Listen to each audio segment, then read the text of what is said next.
Avvalambor assalomu alaykum hurmatli yurtdoshlar. Bugun biz muhtaram prezidentimiz Shavkat Miromonovich Mirziyoyev tahsil olgan oliygoh Toshkent irrigatsiya va qishloq xo'jaligini mexanizatsiyalash muhandislari instituti, Milliy tadqiqot universiteti iqtisodiyot yo'nalishi talabalari tirik kitob nomi bilan mashhur bo'lgan yurtdoshimizni oldilariga tashrif buyurdik. Tashrifimizning asosiy maqsadi jamiyatimizda kitobxonlik madaniyatini, kitobxonlik odatini shakllantirish va beshikdan qabrgacha ilm izla mana shu jumlani, mana shu so'z gapni mazmunini to'laqonli tushunish uchun tashrif buyurdik. Bundan tashqari ajoyib savollarimiz bor. O'sha savollarga Xudo xohlasa birgalikda yechim topamiz. Bugungi suhbatimiz nima uchun kitobxonlik haqida bo'ladi deganda, biz bilamizki, muhtaram prezidentimiz 2019-yil 19-martda 5 tashabbusni loyihasini ilgari surganda ham unda 4-qismida shunday aytilgan. Ya'ni kitobxonlikni targ'ib qilish degan joyi bor. Bundan tashqari biz o'sha universitetimizda har kuni ko'radigan o'sha gap jumlaga e'tiborlaringizni qaratib o'tmoqchiman. O'sha gapni aytib o'taman. Ya'ni bugungi kunda kitobxonlik madaniyatini yuksaltirish maqsadlarimizga erishishning muhim kafolatidir. Bu ham bizning prezidentimizni aytgan gaplari hisoblanadi. Va shuning uchun bugungi kunda juda ham jiddiy masalaga aylangan, juda ham muhim bo'lgan mana shu kitobxonlik odatini shakllantirishimiz uchun hurmatli yurtdoshimiz Xayrulla aka Asadov bilan suhbat qurishni maqsad qildik. Xudo xohlasa bu suhbatdan hammamizga manfaatli bo'ladi degan umiddaman. Bugungi suhbatimiz kimlarga manfaatli bo'ladi? Ya'ni kelajakda farzandini ilmli, o'zini shaxsiy fikriga bo'ladigan va kelajakda o'z o'rnini topa oladigan farzand shaxs bo'lishini xohlagan ota-onalar va maktabda yaxshi o'qib va nima uchun o'qiyotganini tushunishni xohlagan va o'sha maktabda o'qish mobaynida o'zini maqsadini aniq bilishni xohlagan o'quvchilar uchun va mana shu o'qishga kirgandan so'ng keyingi qadamlarni qanday qilib olib borish kerak va keyingi bosqichlarni yaxshi rejalar bilan, strategiyalar bilan harakat qilishni o'zida odat tusiga aylantirishni xohlagan talabalar uchun ham bugungi suhbatimiz juda ham foydali bo'ladi degan umiddaman. Eslatib o'taman, bugungi suhbatimiz faqatgina kitobxonlikni targ'ib qilish borasida bo'ladi. Biz siyosiy masalalarda va diniy masalalarga chuqur kirmaymiz. Bugungi faqat diqqatimizni qaratishimiz kerak bo'lgani faqatgina kitobxonlikni shakllantirish bo'ladi. Biz universitetdan tashrif buyurdik. O'sha maktabda o'qiganimda ham maktabimizda bir yozuvga ko'zim tushganda, ya'ni beshikdan qabrgacha ilm izla degan o'sha gap bo'lardi. Har kuni ko'zim tushardi. Keyin bugungi kunda prezidentimiz ham bilasiz, 5 tashabbusda ham 4-qismida kitobxonlikka targ'ib qilish, universitetimizda ham kitobxonlik madaniyatini shakllantirish maqsadlarimizga erishishning o'sha muhim kafolatidir deb aytib ketganlarda. Shuning uchun hozir shuni beshikdan qabrgacha ilm izla o'sha mana shu gapni mazmunini tushuntirib bersangiz. Birinchi bo'lib Bismillahirrohmanirrohim Alloh nomi bilan pasayna boshlayman. Bu kunlarimizga asosan mana shu kunga yetib kelishimga Shavkat Miromonovich Mirziyoyev sababchi bo'ldi. Nima uchun? Ko'p gap ta'kidlayman, kitobchilarga tegilmasin degan qarorlari bor. Mana qalqon bo'lib himoya qilardi. Prezidentimiz yana bitta buyuk gaplari bor, uyg'oninglar dedilar. Uyg'oninglar dedilar. Bu buyuk gap. Cho'rpon aytganidek, uyg'onganlarning vazifasi o'zgalarni ham uyg'otishdi. Mana maqsadim shu edi. Bitta mana emas, dunyo olimlarining maqsadi xalqni uyg'otish edi. Bu maqsadga qo'ldan kelgancha erishdik. Endi haqiqatan ilmga inson to'ymaydi deyman-ku. Bir inson umri bo'yi ikki narsaga inson to'ymaydi. Boylikka, ilmga to'ymaydi. Ilmga to'ymaslik afzal.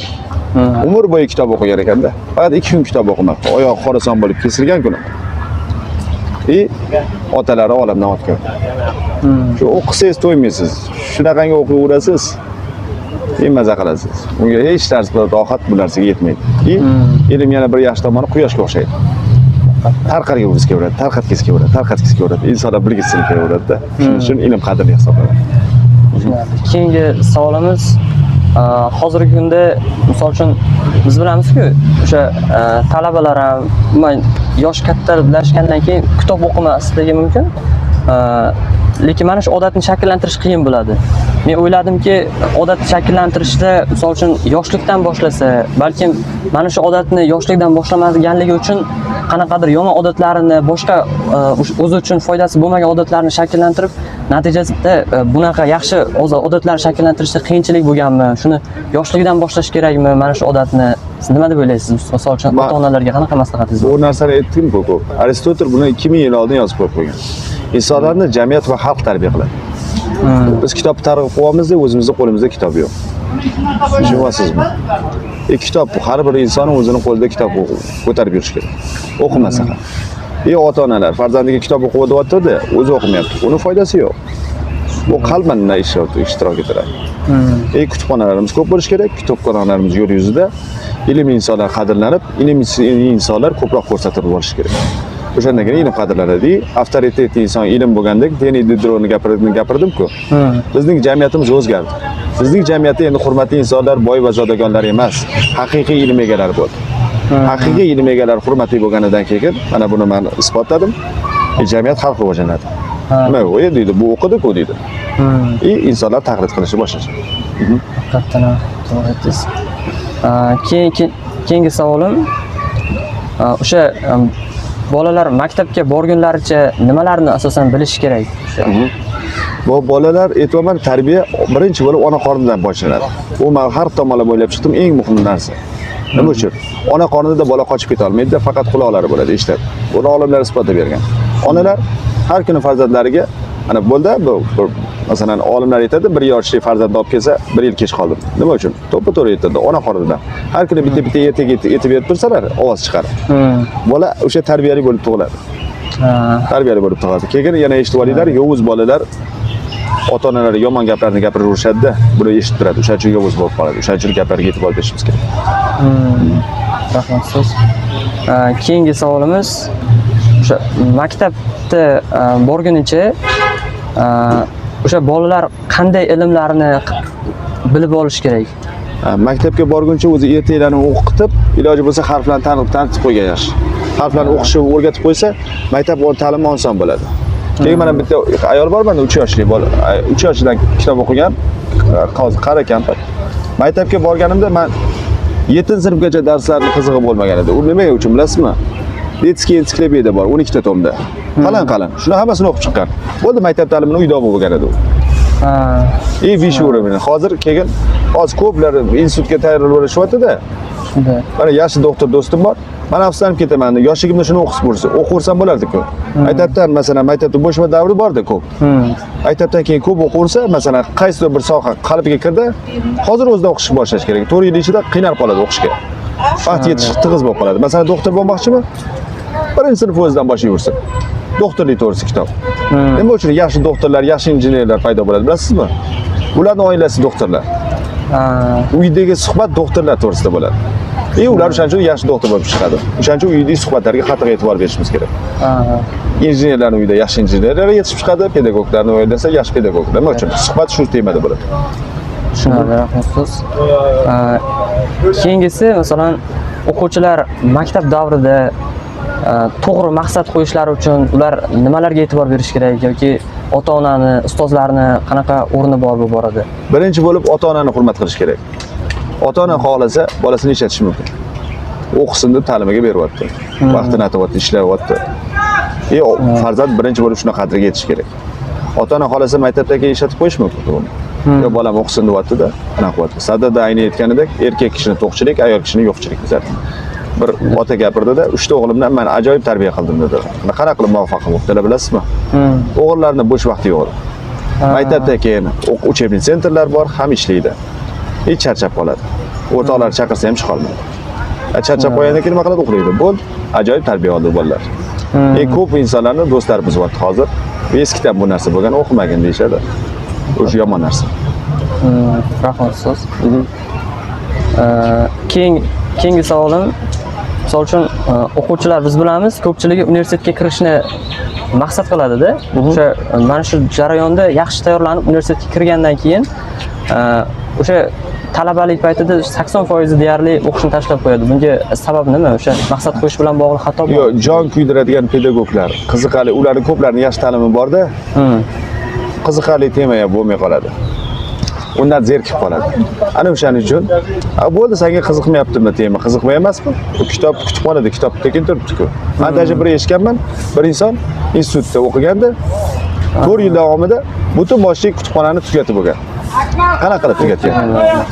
Qanaqa tugatgan? Juda aqlli inson edi-da. O'sha seminarlarda birinchi qatorda o'tirib olardi. Birinchi qatorda o'tirib olardi, kitob ustiga g'ilof qo'yib olgan edi qog'ozdan. Birinchi qatorda shubhalamaydi-da ustoz. O'qisa orqada o'qishi mumkin. Bo'ldi 4 yil davomida butun boshli kutubxonani o'qib tugatib bo'ldi. Xuddi bir aytgan edik, men institut ta'limini kutubxonada tekinga oldim. Xususiy ta'limning yaxshi tomoni o'z xohlagan ilmni olasiz. Assalomu alaykum. O'z xohlagan ilmni olasiz. Tushunarli. O'sha institut ham baribir yordam beradi. Assalomu alaykum. Здравствуйте. Герой прям по всем этим самым. Спасибо большое. Да.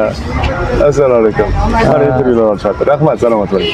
Misol uchun o'qishga kirgandan keyin hammani ham sharoit har xil bo'ladi-ku. Misol uchun kimdir ishlash kerak, topish kerak bo'ladi. Mana shu narsani men o'zim aytib yurardim, akasi shayximiz ham aytgan ekanlar. Tushunib olinglar. Ilmga xiyonat va kasbga xiyonat bo'lar ekan. Siz o'qishdan keyin ishlashga majbur qilyapsiz. Pulingiz yetishmayapti. Yo'q. Bo'ldi, siz ilmga xiyonat qilib bo'ldingiz. Nimaga? Siz o'qishdan keyin 6 soat, 7 soat ishlashga majbursiz-da. Xohlagan taqdiringizda ham qolmaysiz. Bo'ldi, siz o'sha ilmga xiyonat qilib qo'ydingiz yoki boshqa yo'lda tanlang. Siz qotgan non buxonga yeng, ochingizdan o'lmaysiz. Lekin ilmga xiyonat qilib bo'lmaydi. Emas, yaxshi pedagogdan yetishib chiqing. Kasbga xiyonat. Ishdan keyin ishlashga majbur bo'lyapti. Yo'q, bu ham bo'lmaydi.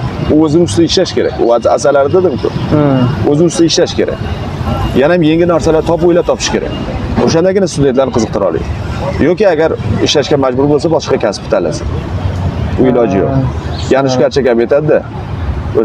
Talabalarga dars berganda ular ker bo'lib ketgan, kanalari bor, qiynalib ketgan.